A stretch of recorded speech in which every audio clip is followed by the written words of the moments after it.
యెషయా గ్రంథము 18వ అధ్యాయము. ఓహో, కూషు నదుల అవతల తటతట కొట్టుకొనుచున్న రెక్కలు గల దేశమా, అది సముద్ర మార్గముగా జలముల మీద జమ్ము పడవలలో రాయబారులను పంపుచున్నది. వేగిరపడు దూతలారా, ఎత్తైన వారును నునుపైన చర్మము గల వారునగు జనమునొద్దకు, దూరములోనున్న భీకర జనమునొద్దకు పోవుడి. నదులు పారుచున్న దేశము గలవారును దౌష్టికులై జనములను త్రొక్కుచుండు వారునగు జనమునొద్దకు పోవుడి. పర్వతముల మీద ఒకడు ధ్వజమెత్తునప్పుడు లోక నివాసులైన మీరు, భూమి మీద కాపురముండు మీరు చూడుడి. బాకా ఊదునప్పుడు ఆలకించుడి.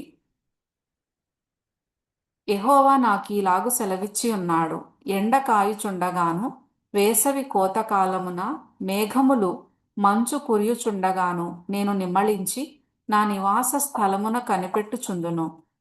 కోతకాలము రాకమునుపు పువ్వు వాడిపోయిన తరువాత ద్రాక్షకాయ ఫలమగుచుండగా ఆయన పోట కత్తుల చేత ద్రాక్ష తీగెలను నరికి వ్యాపించు లతాంతులను కోసివేయును.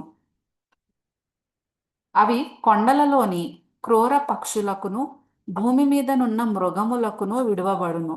వేసవి కాలమున క్రూర పక్షులను, శీతకాలమున భూమి మీదనున్న మృగములను వాటిని తినును.